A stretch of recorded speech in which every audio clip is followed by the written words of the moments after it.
नमस्कार, city news में आप सभी दर्शकों का स्वागत है। मैं हूं रिया गौड़ और आप देख रहे हैं जिले का number 1 channel city news Muzaffarpur. खबरों की ओर बढ़ने से पहले आप तमाम दर्शकों को नवरात्रि की हार्दिक शुभकामनाएं। आज नवरात्र का 7वां दिन है, यानी आज काल रात्रि माँ का दिन है। तो काल रात्रि माँ आप तमाम दर्शकों की सुख शांति और समृद्धि बनाए रखे और आप तमाम दर्शकों की हर एक मनोकामनाएं पूर्ण करें। और अब बढ़ते हैं आज के मुख्य समाचार की ओर। जिले के तीसरी चरण के चुनाव को लेकर जिलाधिकारी और एसएसपी ने संयुक्त रूप से दी जानकारी। नवरात्र पूजा के सप्तमी को शहर के प्रमुख माता के मंदिरों में भक्तों का तांता लगा रहा और दुर्गा पूजा को लेकर नगर निगम की विशेष टीम शहर के प्रमुख मंदिरों की लगातार कर रही है सफाई। तो ये थे आज के मुख्य समाचार। अब खबरें विस्तार से। जिले के तीसरी चरण चुनाव को लेकर जिलाधिकारी और एसएसपी ने संयुक्त रूप से जानकारी दी। 6 विधानसभा क्षेत्रों में 14 प्रत्याशी का नामांकन रद्द हुआ, जबकि एक प्रत्याशी ने अपना नाम वापस लिया। तीसरे चरण के 6 विधानसभा चुनाव को लेकर जिला निर्वाचन पदाधिकारी और एसएसपी जयंतकांत ने शुक्रवार को समाहरणालय सभागार में संयुक्त रूप से ब्रीफिंग की। जिला निर्वाचन पदाधिकारी डॉक्टर चंद्रशेखर सिंह ने बताया कि 6 विधानसभा क्षेत्र में गायघाट से 31, औराई से 15, बोचहां से 14, सकरा से 11, कुढ़नी से 19 और मुजफ्फरपुर विधानसभा क्षेत्र से 28 प्रत्याशी मैदान में हैं। अब कुल 118 प्रत्याशी इन 6 विधानसभा क्षेत्रों से चुनाव लड़ेंगे। एकमात्र विधानसभा क्षेत्र सकरा से गीता कुमारी ने नाम वापसी के अंतिम तिथि पर अपना नाम वापस ले लिया।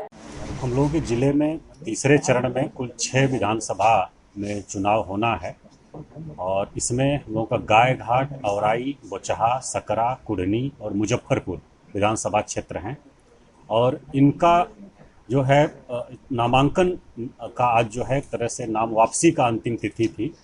कुल 133 कैंडिडेट ने अपना नॉमिनेशन किया था इन सभी 6 विधानसभा में मिला करके।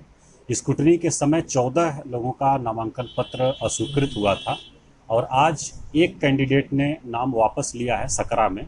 तो कुल 118 कैंडिडेट इस फेज के लिए हम लोगों के बचे हैं इस 6 विधानसभा में और जो बूथ हैं वो हमारे कुल 6 विधानसभा में मिला करके 2564 बूथ हैं और ये 1099 लोकेशन पर अवस्थित हैं और वहाँ हम लोगों ने सभी प्रकार की जो तैयारियां हैं उसको शुरू कर दिया है और सही समय पर जो हम लोगों का निर्धारित समय है, तिथि है, इसका तृतीय फेज के लिए 7 नवंबर को मतदान होना है। सुबह 7 बजे से लेकर के शाम को 6 बजे तक है। उस पर हम लोग सब तैयारी कर रहे हैं उसके अनुसार और अच्छे से शांतिपूर्ण ढंग से हम लोग मतदान कराएंगे। इसको लेकर के हम लोग पूरी तरह से तैयार हैं। चुनाव नहीं, हम लोग सबको जागरूक कर रहे हैं। चुनाव आयोग का जो दिशा निर्देश है कोरोना को लेकर के सबको जागरूक कर रहे हैं और हर मीटिंग में हर जगह हम लोग अनुपालन भी करा रहे हैं और जो रैलीज हो रही हैं उसमें ग्राउंड्स में हम लोगों को सोशल डिस्टेंसिंग के साथ मार्किंग करके उपलब्ध कराना है, उसको हम लोग करा रहे हैं और बाकी उसमें जो लोग आ रहे हैं उसी संख्या के अनुसार लाना है, जो संख्या निर्धारित है, क्षमता निर्धारित है और बाकी सोशल डिस्टेंसिंग, मास्क, सैनिटाइजर इत्यादि की व्यवस्था वहाँ आयोजक को करनी है। ये हम सभी आयोजकों को जो हम लोग अनुमति दे रहे हैं उसमें लिख भी रहे हैं सभी शर्तें और सबको जागरूक भी कर रहे हैं कि इसको जरूर करें और ग्रास वायलेशन कहीं अगर संज्ञान में आएगा तो हम लोग उस पर कार्रवाई भी करेंगे। वहीं एसएसपी जयंतकांत ने बताया कि अंतिम चरण के चुनाव को लेकर 156 नक्सल प्रभावित बूथों पर पैरामिलिट्री की तैनाती की गई है। पुलिस प्रशासन शांतिपूर्ण चुनाव कराने को कृत संकल्पित है। के लिए जो कि आखिरी फेज है, इसमें 6 विधानसभा सीटों पर जो है इलेक्शन की तैयारी पुलिस एवं प्रशासन द्वारा पूरी कर ली गई है। इसमें टोटल जो है 2564 बूथ हैं जो कि 1099 बिल्डिंग्स पे हैं। इसमें जो नक्सल प्रभावित बूथ्स हैं वो 156 है। इन सभी जगहों पे पैरामिलिट्री, सभी बूथ्स पर और बिल्डिंग पे पैरामिलिट्री फोर्सेस रहेगी और उसके द्वारा चुनाव कराया जाएगा और इस प्रकार से जो अभी तक के जो तैयारी है हम लोग की पूरी हो चुकी है और किसी भी प्रकार का कि जो भी एरिया डोमिनेशन है पुलिस द्वारा कार्रवाइयाँ हैं वो लगातार की जा रही हैं। अभी तक के जो पुलिस को सफलता मिली है उसमें अवैध हथियार 86 पकड़े गए हैं और इसके अलावा जो एफएसटी एवं एसएसटी टीमों द्वारा 35 लाख से अधिक की रिकवरी की गई है। जुलाई से लेकर अभी तक के 1,19,000 लीटर शराब पकड़ी गई है जिसमें 706 लोग जेल गए हैं। इस प्रकार पुलिस के द्वारा सभी जगहों पर लगातार छापेमारी करके तैयारी की है। नवरात्र पूजा के सप्तमी को मां दुर्गा की सप्तमी रूप कालरात्रि के भक्तों ने पूजा अर्चना की। शहर के सभी प्रमुख माता के मंदिरों में भक्तों का तांता लगा रहा। दुर्गा स्थान मंदिर की देखिए ये विशेष रिपोर्ट। निशुंभ शुंभ गर्जनी प्रचंड मुंड खंडनी वने रने प्रकाशनी भजामि कालरात्रि। प्रचंड मुंड खंडनी वने रने प्रकाशनी भजामि कालरात्रि। दुर्गा पूजा के शुभ अवसर पर आप सभी दर्शकों का स्वागत है। आप सभी को पता होगा कि दुर्गा पूजा में 9 दिन की अपनी अपनी मान्यता है, अपनी अपनी प्राथमिकता और अपना अपना विशेष है। लेकिन आज माँ कालरात्रि का दिन है। आज माँ कालरात्रि का दिन है। आज के दिन की अलग ही विशेषता है। आज के दिन माँ दुर्गा ने चंड मुंड का संहार करने के लिए माँ कालरात्रि के रूप में प्रकट ली थी। चंड मुंड के रक्त से जो दैत्य उत्पन्न हो रहे थे उनका संहार करने के लिए माँ दुर्गा ने कालरात्रि के रूप में प्रकट लिया था और इस संसार को चंड मुंड के अत्याचारों से मुक्त किया था। आज हम मौजूद हैं गोला रोड स्थित दुर्गा स्थान में और यहाँ हम आपको दिखाएंगे कि कोरोना के कारण जो गाइडलाइंस हमारे प्रधानमंत्री द्वारा दिया गया था उसके अनुसार यहाँ की सजावट कितनी सुंदर और कितनी भव्य की गई है। तो हम अपने कैमरामैन से अनुरोध करेंगे कि वो आपको यहाँ की सजावट दिखाएं। यहाँ पे कितने अच्छे से फूलों को सजाया गया है बिना कोई पंडाल के। सरकार के दिए गाइडलाइन के अनुसार हर चीज को ध्यान में रखते हुए मास्क लगाकर लोग माता की पूजा में लीन है। अब हम आपको अंदर ले चलेंगे और दिखाएंगे कि अंदर की कैसी तैयारियां हैं। हम अपने कैमरामैन से अनुरोध करेंगे कि वो आपको सभी जगह दिखाएं, एक एक चीज आपको दिखाएं। कोरोना को ध्यान में रखते हुए लोग यहाँ मास्क लगाकर माता की पूजा में लीन है।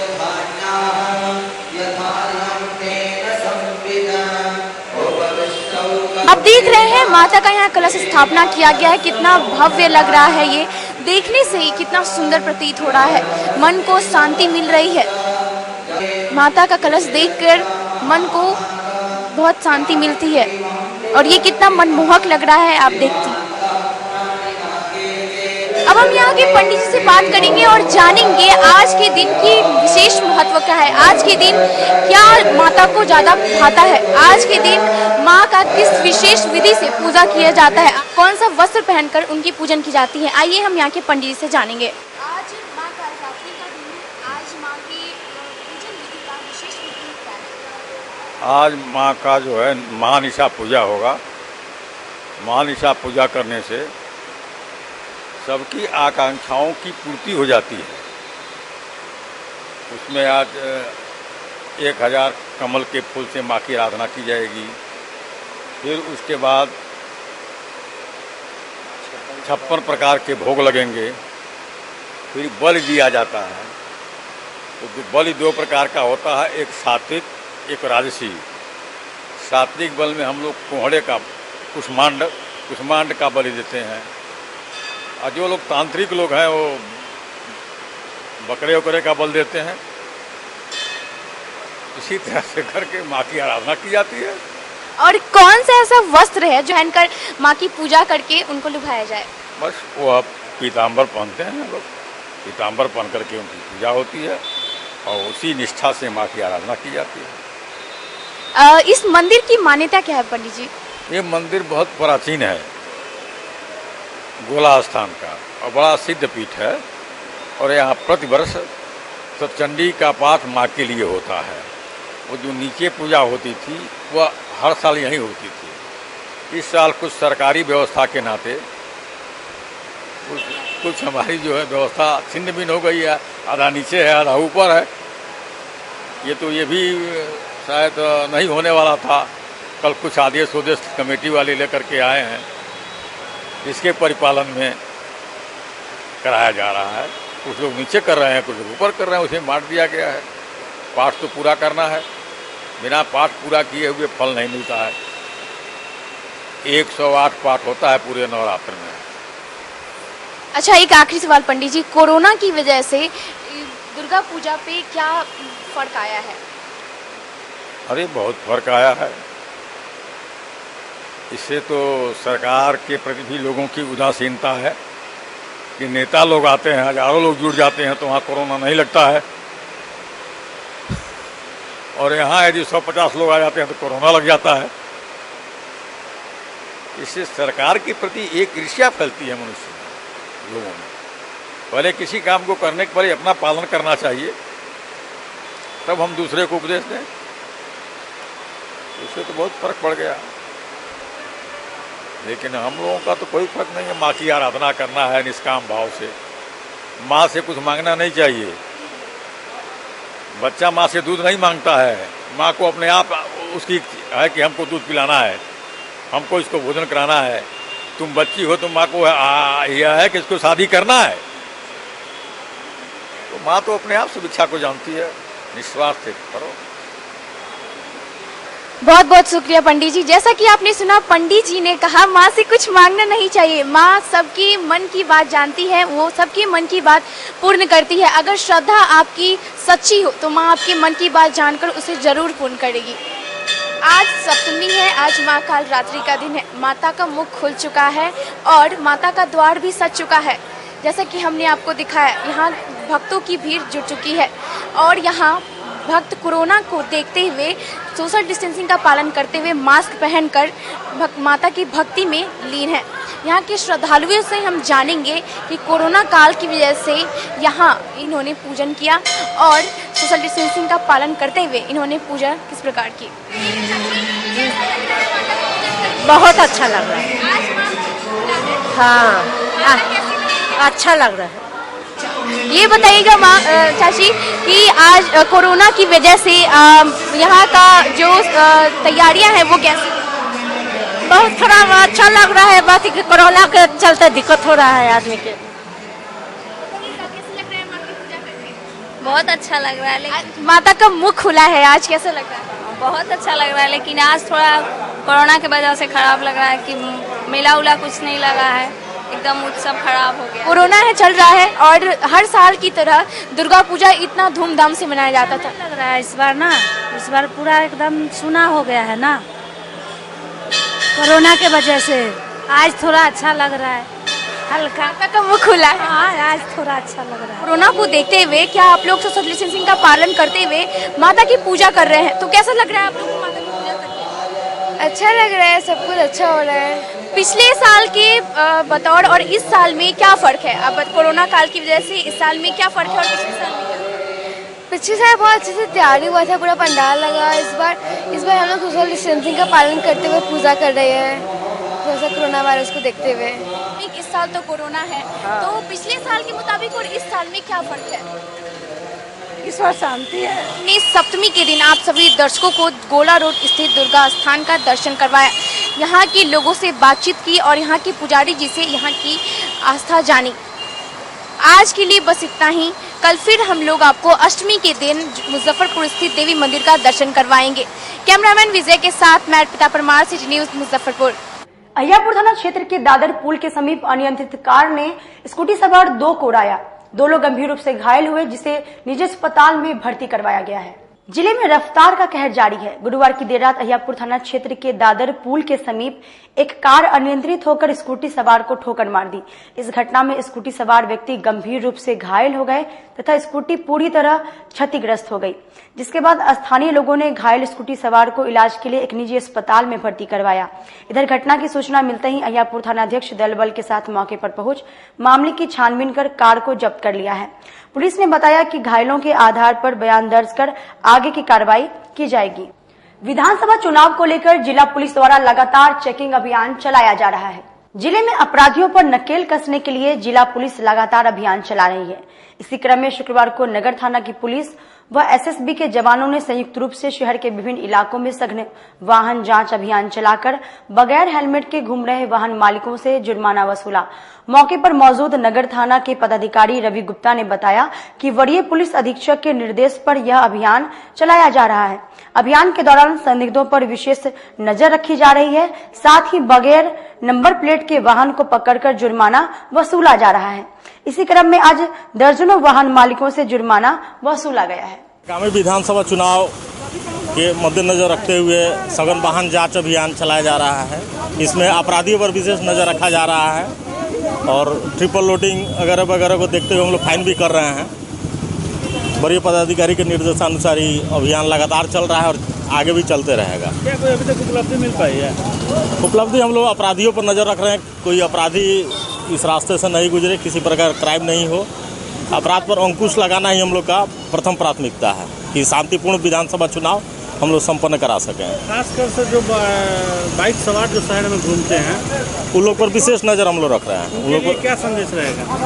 उनके लिए संदेश ही रहेगा कि ट्रिपल लोडिंग तो नहीं घूमें, उसके अलावा हेलमेट लगा के चलें और शांति व्यवस्था बनी रहनी चाहिए। शांति व्यवस्था पर भी हम लोग का पूरा जोर है। कांग्रेस के राष्ट्रीय प्रवक्ता आलोक कुमार शर्मा ने केंद्र और राज्य सरकार पर सीधा हमला करते हुए कहा है कि सिर्फ दोनों सरकार जनता से झूठे वादे करती है। मोदी और नीतीश सरकार बिहार की जनता से सिर्फ वादा करती है लेकिन निभाती नहीं। ये बातें कांग्रेस के राष्ट्रीय प्रवक्ता आलोक कुमार शर्मा ने प्रेस वार्ता के दौरान कही। उन्होंने कहा कि केंद्र और राज्य सरकार पर सीधा हमला किया और कहा कि बिहार की जनता खामोश है और चुनाव में इसका जवाब देगी। नीतीश जी में कोई किसी तरह का कोई दोष नजर नहीं आता है। आप तो कहते थे कि हम टीम वर्क के साथ काम करते हैं, डबल इंजन सरकार की बात करते हैं। आज जिस मंच से मोदी जी ने भाषण दिया और नीतीश जी ने भी जिस पोडियम से भाषण दिया, वहां पर उनका चुनाव चिन्ह तीर का निशान नहीं था, कमल का फूल ही पूरी तरह से लगा था। नीतीश जी के अलावा ना मांझी जी का फोटो था, ना किसी और घटक दल के किसी नेता का फोटो था। मात्र केवल और केवल मोदी जी आप अकेले ही वहां पर मंच पर दिखना चाहते थे। क्या आपका यही गठबंधन का आधार है कि आप किसी भी गठबंधन के साथी को साथ नहीं लेना चाहते? केवल आप फिसड्डी बाबू को साथ रखना चाहते हैं। आप भाषण वीर हैं बड़े, ये जानता है पूरा देश, लेकिन भाषण से राशन नहीं मिलता है और भाषण से प्रशासन नहीं चलता है, ये भी देश जानता है। आपको जवाब देना होगा कि किस तरह का प्रशासन पिछले वर्षों में चला है। इतने घोटाले जो हुए हैं उनके लिए कौन जिम्मेदार है? बिहार का 2.25 लाख करोड़ का बजट है, वो बजट कहां जा रहा है वास्तव में? बिहार के लोगों को रोजगार, बिहार के युवाओं को रोजगार क्यों नहीं मिल रहा है? जो सस्टेनेबल डेवलपमेंट इंडेक्स की जो नीति आयोग की रिपोर्ट आई है, शायद अगर मोदी जी उसको पढ़ के आते तो आज इतने बड़े बड़े भाषण हाथ फैलाकर नहीं देते। मैं 5-6 आंकड़े आपके सामने प्रस्तुत करना चाहता हूं, क्योंकि मीडिया के साथी जो है लोकतंत्र के चौथे स्तंभ के रूप में माने जाते हैं और हम चाहते हैं कि आप बिहार की भलाई के लिए जनता के बीच में इनको लेकर जाएं। गरीबी रेखा से जो नीचे लोग हैं, बिहार के अंदर 34% है, जो हिंदुस्तान में हाईएस्ट है, और यह आंकड़ा पिछले वर्षों में लगातार बढ़ा है। महिलाओं का कामकाजी महिलाओं का प्रतिशत, कि महिलाएं भी काम में हिस्सा लें, वो लगातार घटता चला जा रहा है। मनरेगा, जिसको मोदी जी ने संसद में कहा था कि ये यूपीए सरकार का विफलताओं का जीता जागता स्मारक है, और बाद में जब कोरोना आया तो कहा गया कि मनरेगा ही अर्थव्यवस्था को चलाएगी। मनरेगा में 34% एवरेज केवल बिहार का रहा है, जो one of the lowest. MNREGA हमने कानून यूपीए सरकार ने दिया श्रीमती सोनिया गांधी जी के नेतृत्व में कि रोजगार का अधिकार होगा। आप 100 एप्लीकेशन आने पर मनरेगा में केवल मात्र 34 लोगों को रोजगार दे पाए, क्योंकि आप पैसा नहीं खर्च करना चाहते। कुपोषण, बच्चों के अंदर कुपोषण की जो सिचुएशन है वो हाईएस्ट है। जितने बच्चे जन्म लेते हैं उसमें से 42% जो है वो कुपोषित हैं। बिहार जो हमेशा से वीरों की धरती रहा, हमसे हमेशा सबसे ज्यादा उपजाऊ भूमि बिहार में रही, अगर वहां पर 42% कुपोषित बच्चे हैं तो उसमें कौन जिम्मेदार है? गर्भवती महिलाएं जिनमें हीमोग्लोबिन या विटामिन ए की कमी रही, आयरन की कमी रही, वो 55% से ज्यादा महिलाएं ऐसी हैं जिनके अंदर ये दिक्कत रही है। शौचालय की बात मोदी जी ने बड़ी बड़ी की थी। शौचालय के मामले में खास तौर पर जो बालिका स्कूल में शौचालय हैं, खुलने चाहिए थे, बनने चाहिए थे, उसमें लोएस्ट परसेंटेज रहा है। बिहार हमेशा से कई कई धर्मों की जन्मभूमि रही, यहाँ से विचारधारा का जन्म हुआ, और पटना यूनिवर्सिटी से जितने IAS IPS निकले हैं आज तक शायद किसी शहर से, किसी राज्य से नहीं निकले होंगे। मुजफ्फरपुर विधानसभा क्षेत्र से एनडीए प्रत्याशी मंत्री सुरेश शर्मा ताबड़तोड़ जनसभा कर जनता से मांग रहे हैं समर्थन। चुनाव में महज 14 दिन बचे होने के साथ ही मुजफ्फरपुर विधानसभा सीट के प्रत्याशी ने अपना प्रचार अभियान तेज कर दिया है। शुक्रवार को मुजफ्फरपुर से भाजपा प्रत्याशी सुरेश कुमार शर्मा ने विभिन्न क्षेत्रों में कई स्थानों पर जनसंवाद के दौरान मतदाताओं को संबोधित किया। कोरोना संक्रमण को लेकर शारीरिक दूरी का अनुपालन करते हुए चंदवारा स्थित एक विवाह भवन वार्ड 39 स्थित Bibiganj lane Mai Sthan, Yadav Nagar road number 1, Islampur ward 37, Paswan Tola, Sutapatti सहित कई स्थानों पर जनसंपर्क अभियान चलाकर लोगों को संबोधित किया और विकास के पथ पर शहर को अग्रसर करने हेतु एक बार फिर से एनडीए की सरकार बनाने की अपील की। आखिरी चुनाव में इसलिए कहा कि भारतीय जनता पार्टी वो कहता है कि भाई 75 साल के बाद हम नए लोगों को मौका देंगे, तो मेरा 75 साल इस पीरियड में पूर्ण जाएगा। इसलिए मैंने कहा कि मेरा है और बाकी आशीर्वाद से जो आएगा उसको हम लोग सहयोग करके मुजफ्फरपुर को किए हुए काम को और बढ़ाएंगे। तो वक्त हो चला छोटे से ब्रेक का, लेते हैं छोटा सा ब्रेक। तब तक आप बने रहिए हमारे साथ, देखते रहिए city news Muzaffarpur. Career achievers आपके विश्वास पर खरा उतरने वाला कोचिंग संस्थान है। हमारे यहाँ मेडिकल, IIT, JEE तथा फाउंडेशन की तैयारी भी कराई जाती है। इसके अलावे exclusive batch JEE mains, advance की भी क्लासेस चलाई जाते हैं। छात्र छात्राओं को 100% स्कॉलरशिप की भी व्यवस्था है। यहाँ से कितने छात्र छात्राएं सफलता की सीढ़ी चढ़ चुके हैं। Classes taken by top mentors, तो हमारे यहाँ अवश्य पधारें। तो हमारा पता याद रखें, हमारा पता है career achievers, Mithanpura, near north point school, और हमारा कॉन्टेक्ट नंबर है 8002479735, या फिर आप हमें कांटेक्ट कर सकते हैं 8877430251 पर। सबसे बड़ी बात तो ये है कि हम चाहते हैं कि हमारे इस मिशन में हमारे बच्चे गंगा पार करके उस पार नहीं जा पाए। यही नहीं, मिशन तो तब सक्सेसफुल होगा जब गंगा पार के बच्चे यहाँ एडमिशन लेने के लिए मार करेंगे। इसी आशा के साथ इंस्टीट्यूट तो हम लोग चला रहे हैं, अपने बच्चों को खुश करने की कोशिश कर रहे हैं। बच्चों को मैंने यही कहा है, तुम अपना समय दो, मैं तुम्हें आसमान की बुलंदियों पर पहुंचा दूंगा। मुजफ्फरपुर की शान और अपने कलाकृतियों से बॉलीवुड के स्टारों में अपनी पहचान बना चुका बाबा की दुकान लहठी भंडार पिछले 50 वर्षों से आपके पसंद का ख्याल रखती है। यहाँ से लाह की बहुरानी सेट बॉलीवुड की स्टार ऐश्वर्या राय ने अपनी शादी में पहनी थी। यहाँ से राजनीतिक गलियारों के नामचीन चेहरों की दुल्हन भी सजी थी। हमारे यहाँ शादी सेट, बहुरानी सेट, जयमाला सेट, लाह के फैंसी आइटम कुशल कारीगरों द्वारा निर्मित कराई जाती है।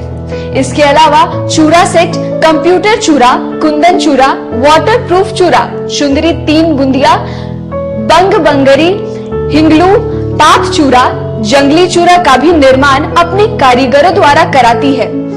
यही नहीं, लाह से बनी कान का टॉप्स, रिंग, नथ, गला का हार, मांग टीका, पेन स्टैंड, हाथी, बिछिया, ग्लास, करा भी बनाती है।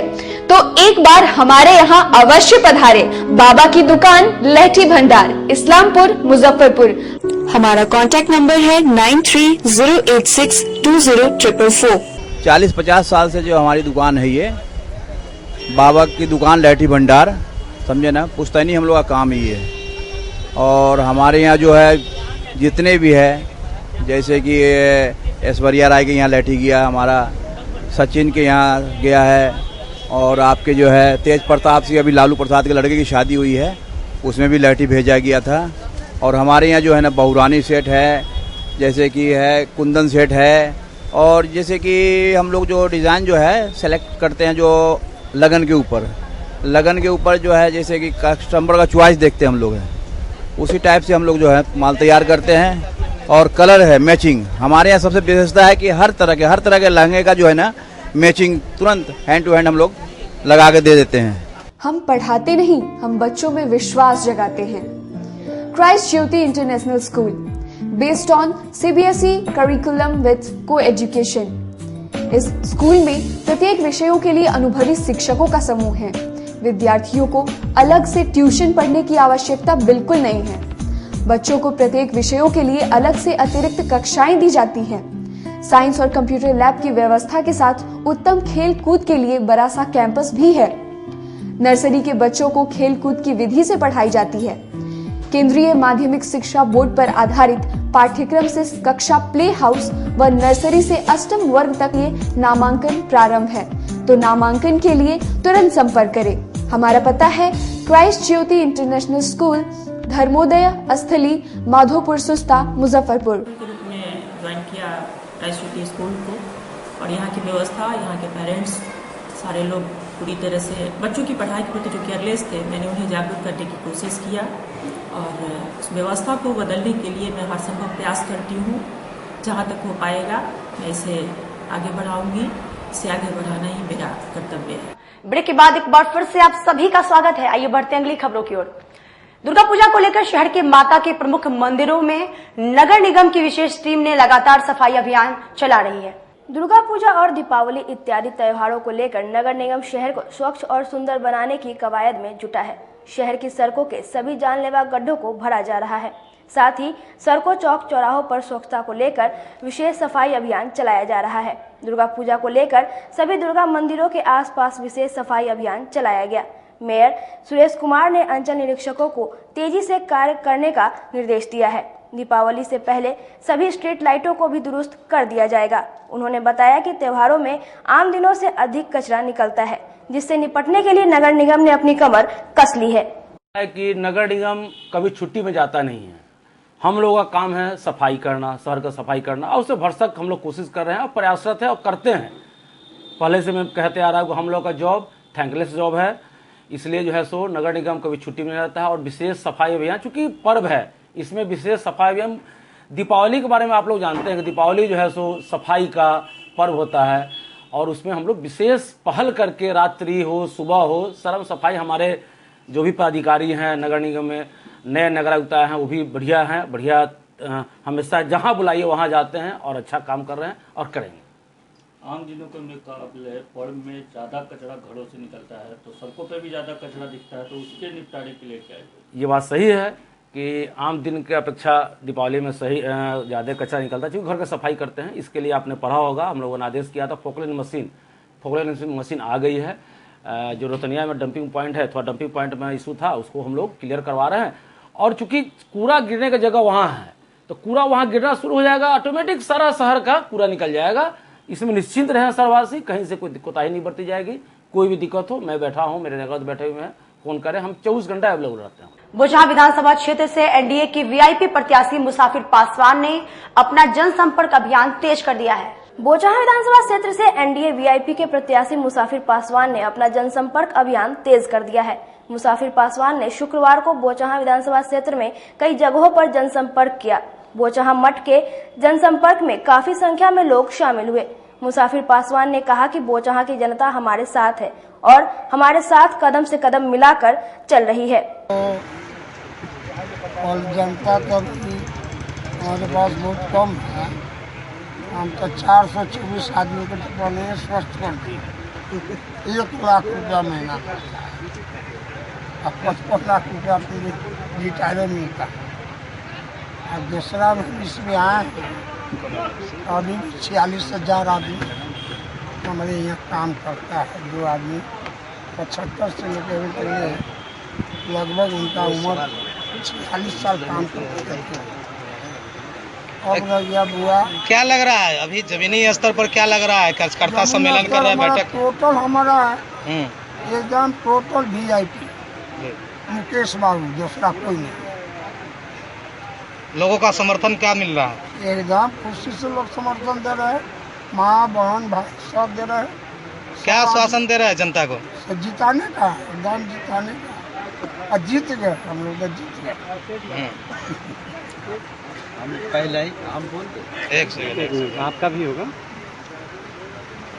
पूर्व मंत्री है सामने, राजद के कदावर नेता है, क्या लग रहा है आपको? वहाँ कहाँ देख रहे हैं अपने आपको प्रधान को? बेचारे के जब तक ले हमारा जनता बुर्बक था न, तब तक ले 9 मरतबे ठग और 9 मरतबे ठग के एगो कुछो नहीं यहाँ बनवा, और वो उनकी विदा हो रहा है तो बुढ़ारी में विदा होना। तो मुसाफिर पासवान क्या बनाएंगे? जितने अगर जीत जाती है जनता झोली में वोट डाल देते हैं, तो जनता को बनाने, जनता के साथ रहेंगे।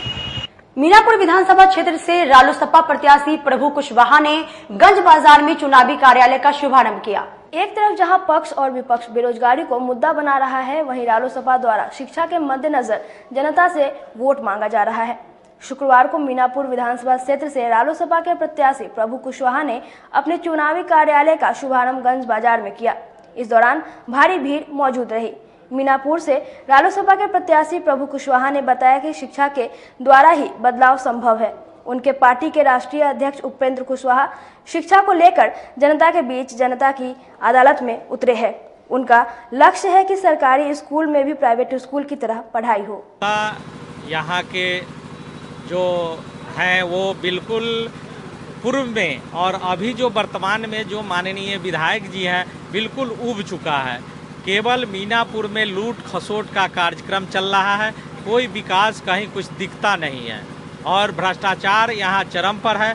भ्रष्टाचार के आकंठ में मीनापुर डूब चुका है। जदयू से भी प्रत्याशी है, आरजेडी से भी प्रत्याशी है, उसमें तीसरे मोर्चे से कुशवाहा जी आप हैं, तो खुद को क्षेत्र में कितने में पैदा मैं जो जनता का जो रिस्पांस मिल रहा है उसमें अपने आप को एक नंबर पावदान पर हम मानते हैं। जब सभी पार्टियां रोजगार की बात कर रही हैं, बेरोजगारी मुद्दा बन रहा है, एकमात्र पार्टी रालोसपा है जो शिक्षा की बात कर रही है, तो शिक्षा में बदलाव के बाद जो विद्यार्थी निकलते हैं तो रोजगार तो एक समस्या है। तो नहीं, जब शिक्षित होंगे, हमारा पार्टी, हमारे माननीय नेता केवल शिक्षा सुधार पर उन्होंने बिल्कुल स्पष्ट कहा है कि अगर हम लोग सत्ता में आते हैं तो पहला काम शिक्षा सुधार का होगा और सरकारी स्कूल में भी प्राइवेट स्कूल जैसा पढ़ाई होगा। दिल्ली जो मॉडल है बिल्कुल बिहार में वो लागू होगा और शिक्षा से ही विकास का रास्ता खुलता है।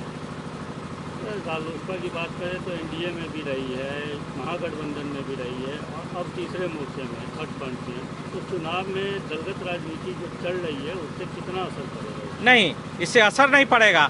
हमारा मंजिल वही है, रास्ते बदले हैं भले ही, लेकिन मंजिल जो है हमारा शिक्षा का सुधार, हमारा कॉलेजियम सिस्टम, जो भी हमारे मुद्दे हैं हम उसी मुद्दे पर चल रहे हैं और हमारा मंजिल नहीं बदला है, रास्ते भले ही बदले हैं। मीनापुर से प्रत्याशी है, बात करें मीनापुर की तो यहाँ समस्याएं कौन सी है जो मुख्य मुद्दा बनेगा इस बार के? मुख्य मुद्दा यहाँ एक अगर मुद्दा बनेगा तो भ्रष्टाचार का। सभी विभागों में लूट खसोट भ्रष्टाचार चरम पर है, सारा लोग आजीज हो चुका है।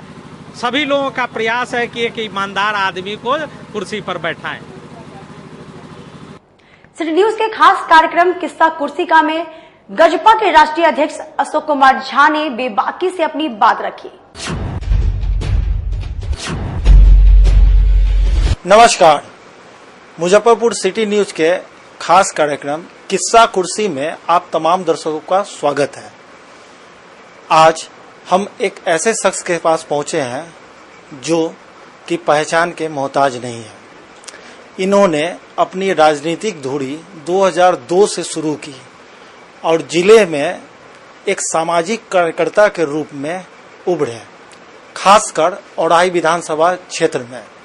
इन्होंने लॉकडाउन के दौरान हजारों ऐसे परिवार जिनको इन्होंने मदद पहुंचाने का काम किया। अशोक कुमार झा। अशोक जी, सबसे पहले सिटी न्यूज में आपका स्वागत। धन्यवाद। अशोक जी, सबसे पहले अपनी राजनीतिक जो आपने धुरी तय की है उसके बारे में विस्तार पूर्वक जानकारी दीजिए। देखिए, हम राजनीति तो प्रारंभ किए थे 1984 में, कांग्रेस की कार्यकर्ता बने, प्रॉपर ट्रेनिंग लिए और हमको सिखाया गया कि गरीबों को मदद करना है। राजनीति का मुख्य अंग यही था और जो जवाबदेही प्रशासन की है उनसे लोगों का जो नहीं जानते हैं काम कराना, और हम प्रारंभ करते रहे। फिर हम पारिवारिक जीवन में आ गए 90 के बाद। 2002 तक पारिवारिक संरचना को देखे, छोटे छोटे बच्चे थे। उसके बाद फिर से स्टार्ट किए हम 2002 से एक्टिव पॉलिटिक्स, जो चुनाव वगैरह के संदर्भ में होता है कि हम सत्ता तक पहुंचे और जनता का काम करा सके। 2005 का विधानसभा भी हम लड़े, बसपा से लड़े, लेकिन उसके पहले हम लोजपा में थे और काफी काम कराए जनता का। फ्लड में काफी वितरण करवाए। उस टाइम रामविलास पासवान जी रसायन उर्वरक मंत्री थे, 22,000 क्विंटल हम औराई और कटरा में वितरण करवाए थे, जिसका चिट्ठी मेरे नाम से है, हमको मिला था और जिला पदाधिकारी माध्यम थे और हम वितरण कराए थे। वहाँ चचरी का बराबर मुद्दा हम उठाते रहे हैं। खास के समझिए कि जो गरीब हैं, उनके बच्चे पढ़ नहीं पाते हैं, जो किसान हैं, उनकी लड़ाई हम निरंतर लड़ते रहे हैं। गरीब जनशक्ति पार्टी की नींव, इसकी शुरुआत कैसे किया? देखिए, हम बहुत सारी राजनीतिक पार्टियों में गए, जो भी बड़े लीडर हैं। राजीव गांधी के बाद हर दल में हम देखे कि केवल घटकैती जो डीलर जैसे कहता है वैसे है, वोट लेना जनता से, कार्यकर्ता से जिंदाबाद करवाना और फिर पैसा कमाना। तो राजनीतिक पार्टियों का वसूल रह गया। यदि कार्यकर्ता टिकट लेने जाते हैं तो पार्टियां नहीं देती है, पार्टियां 2 करोड़ 5 करोड़ में बेचती है। जब इस सब को हम देख लिए तो मजबूरी में आकर के हम एक राजनीतिक पार्टी का स्थापना किए। लोगों के अन्य पार्टियों में क्या है, समीकरण जोड़ते हैं, किस जाति का कहाँ क्या समीकरण है, उसके फीडबैक से टिकट बेचते हैं और उसी जाति के लोगों को टिकट पैसे से भी देते हैं। ये नहीं है कि राजनीतिक कार्यकर्ता है और वहाँ इसके जाति का संख्या ज्यादा है तो इसको फ्री में टिकट देते हैं, ऐसा नहीं होता है। तो हम लोग पार्टी का निर्माण किए। वैसे राजनीतिक कार्यकर्ता के लिए जो ईमानदार हैं उनको हम फ्री में टिकट देंगे, उनको पैसे नहीं लगेंगे और वो विधानसभा लोकसभा जीत के जाएंगे और एक न्यायिक लोकतंत्र की स्थापना को मजबूत करेंगे। औराई विधानसभा क्षेत्र को आपने क्यों चुना, आखिर क्या कारण रहा? देखिए, औराई 2 मायने में चुने। एक, हमारा गृह निवास वही है, पहसौल के हम रहने वाले हैं, जो कटरा प्रखंड में पड़ता है। औराई विधानसभा में 2 प्रखंड है, एक कटरा एक औराई। तो कटरा में हमारा घर है, पहसौल। दूसरा, पूरे बिहार में सबसे पिछड़ा क्षेत्र है ये। तो हम पार्टी तो बनाए, पूरे हिंदुस्तान में काम कर लेंगे, लेकिन जहां हमारा जन्मभूमि है वही नहीं करेंगे तो अच्छा नहीं लगेगा। इसलिए हम औराई को चुने और औराई का विकास दिखा के भारत में राजनीति करने का सपना है, जिसको हम पूरा करना चाहते हैं। अच्छा, एक अंतिम सवाल है जो सबसे अहम है आपके लिए। नॉमिनेशन तो कर दिए हम, औराई की जनता को क्या कहना चाहता है? औराई की जनता को चाहता है कहना कि नीचे तबके से, जहां से वार्ड मेंबर होता है वहां से लेके और सचिवालय तक जो घूस का ढर्रा बन गया है कि किसी जनप्रतिनिधि को बगैर घूस दिए पदाधिकारी काम नहीं करते हैं, हम उससे उनको मुक्ति दिलाएंगे। क्योंकि उस जनप्रतिनिधि की भी बदनामी होती है। वार्ड सदस्य हैं तो उनका कम महत्व नहीं है, लेकिन उनको आज किस काम में लगाया गया है। वो गांव में कहते हैं कि वीडियो पैसा मांगता है, हम कहीं काम कराने जाते हैं तो पैसा मांग लगता है। तो हम इस परिपाटी को बंद करना चाहते हैं और जब घूस बंद हो जाएगा सभी कार्यालयों से तो पूरा का पूरा पब्लिक का काम होगा। सरकार से यदि कोई भी सरकार में रहे, हम रहे, आप रहे, पैसे आते हैं, वो पैसे जनता की है और जनता टैक्स के रूप में, उपभोक्ता के रूप में देते हैं और उन्हीं के पैसे से विकास भी होता है, उन्हीं के पैसे से जनप्रतिनिधियों को पैसा तनख्वाह मिलता है, उन्हीं के पैसे से प्रशासनिक पदाधिकारी को भी तनख्वाह मिलता है। लेकिन वो जो जनता का पैसा है, आज जनता मालिक नहीं दिखता है और जो ऊपर के लोग हैं वो मालिक दिखते हैं और उनसे पेशेवर के रूप में दलाली करवाया जाता है। इस दलाली से मुक्ति के लिए गरीब जनशक्ति पार्टी आगे आई है और उसकी शुरुआत हम औराई से करेंगे। औराई का नाम पूरे भारत में होगा। ये थे अशोक कुमार झा। इनका दावा है कि औराई के विकास से ही पूरे भारत में अपनी पार्टी का नाम ऊंचा करेंगे। कैमरामैन विजय के साथ प्रदीप कुमार केसरी, सिटी न्यूज, मुजफ्फरपुर। आज के लिए बस इतना ही। कल फिर मिलेंगे कुछ नई खबरों के साथ। तब तक आप मुझे और मेरी पूरी न्यूज टीम को दीजिए इजाजत। नमस्कार।